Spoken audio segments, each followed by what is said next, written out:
Hi, I'm Josh McDonald. And I'm Miranda Materi, and we are Hand Therapy Academy. So today we're going to be talking about the scratch collapse test. And first of all, I just want to ask, what is it, and are you using it? So it is a test that if you look it up, I want to say it's Dr. Haggard, but there is a doctor who does a ton of research out Oh, there. yeah, I'm McKinnon, sorry? McKinnon out of St. Louis. Okay, out Who of like St. Louis. started Yes, huge proponent of it. It's this fantastic way to identify if there is nerve compression and dysfunction of peripheral nerves downstream. And so the idea is, and this is the Cliff's Notes version, the synopsis, that at different points of, for example, the median nerve pathway, I do a little light scratch along the nerve pathway. I start proximal and I do a little scratch and then test external rotation of the shoulder. If it's fine, I go a little bit more distal and I keep working my way distal. And with every like little 3 or 4 scratch test, I test external rotation and you work your way distal until you get to, for example, the carpal tunnel. If you're doing ulnar nerve, it would be cubital tunnel all the way down to Guillen's canal, all that. But when you get to a spot where there is compression, maybe it's pronator teres syndrome, maybe it's ulcerative fibrosis. Anyhow, when you get to that point of compression, you will lose the ability to demonstrate external rotation strength. The 3 primary external rotators, lateral deltoid, teres major, and supraspinatus, lose function when you scratch that peripheral nerve. Well, every time I've seen this, I look at that and I think, I don't really understand how that works. Like, I was super reluctant to believe in it and to buy into it until a recent article came out. This article talked about the actual like neuro pathway that exhibits this function. And this article in Journal of Hand Surgery talked about the presence of a third type of pain. So we know about neuropathic and we know about nociceptive pain. They discovered this third type, nociplastic pain, and it's present in like fibromyalgia. They said it's also present in irritable bowel syndrome. And this loop that exists is actually so the sensory of the carpal tunnel nerve coming in that causes tingling and numbness, and then you lose afferent function because of loss of muscle function, muscle wasting.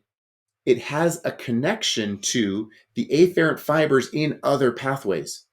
So they're testing this with EMG testing, and you lose contraction potential of the shoulder external rotators when the peripheral nerve is agitated. And that's what the scratch is. They're calling it sensory collapse now because I think scratch collapse sounded a little less significant, but they're calling it sensory collapse now. So if you see that name, it's it? just an interesting article That is talking. interesting. And Yeah.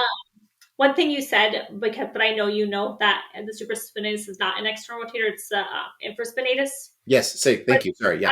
I know you know that, and it's just late here, so I just wanted to clarify for our audience.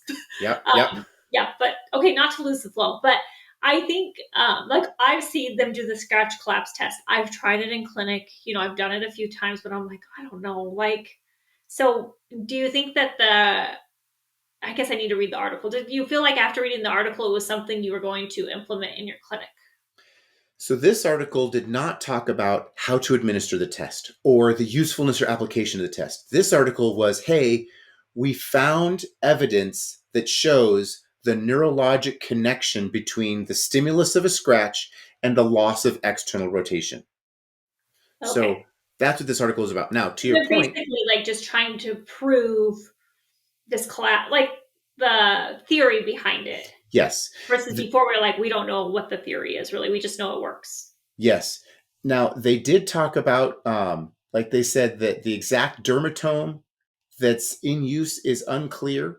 So there's still a little bit of ambiguity with this whole thing. So it's not like lockdown, but what in the nervous system is really for Yeah, I sure don't know. known, And I right? went to one where they were like spraying cold spray, to like eliminate the sensory response to freeze it out, I guess, so they could work a different. I'm not sure. Okay. Okay.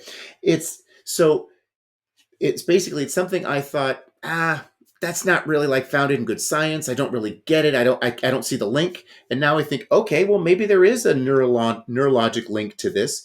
Then I ask the question, okay, should I be doing this? Do I need to? Does it matter? What does it add to my clinic? Let's say it is 100% legitimate and it totally works. Do I need to use it? And I'm not sure that I do. I think the function of it taking the place of or being a provocative test. I've got provocative tests for peripheral nerve dysfunction with great sensitivity and specificity.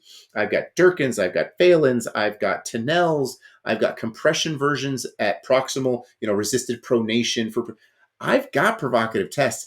I don't know that I feel like I need this, but if nothing else, it makes me open to the potential of, hey, this could be something of use. Yeah, so I would love to hear from our audience. As some like send us an email, let us know, are you using this? I think, and Josh and I maybe, we'll put some more thought into it and see if there's any more science that comes out behind it and what we do, because it's been around for a while. I would say maybe like what, 10, 15 years. Yeah. And I don't know why it hasn't gotten more traction other than maybe it didn't have this hard science behind it. And it seems a little, I Yeah. don't know. I think what had happened initially was that the work came out of St. Louis and the publication showed that it really is a good measure and a good tool to use. But then someone else, I don't know, it was like Michigan or I can't remember where, came out with another study. Basically, they were just trying to repeat what was done at St. Louis, and they showed the results were not the same. So they were like, well, it doesn't even work. So then there was like this groups going back and forth, and the argument that St. Louis made, the group of St. Louis said, well, hey, you're not doing it right. You don't know how to do it correctly. So they, Yeah. so basically they're going back and forth about that. So it's like, well, is it that hard to do correctly? Like, you know, That's a I good question. If I'm going to try it, I'm not going to go buy cold spray to have in the clinic. I'm not going to like go to a class on this when I've got provocative tests. If it's something as simple to learn as Durkin's or Phelan's or Tennell's, sure, add it to my list of tools in the toolbox. If it's more complicated, I feel like I don't need another tool for that purpose. right. Yeah. So I guess we'll keep our eye out. So definitely reach out to us if this is something you love and are a huge fan of. If you've got great research that you found that supports it, definitely send it to us, email it to us, info@handtherapyacademy.com. Send it to us on Instagram and our direct messages. We'd love to hear from you guys. Or maybe you've got some research that says, yeah, here's something that says it's not so fantastic, but always good, modern, up-to-date research.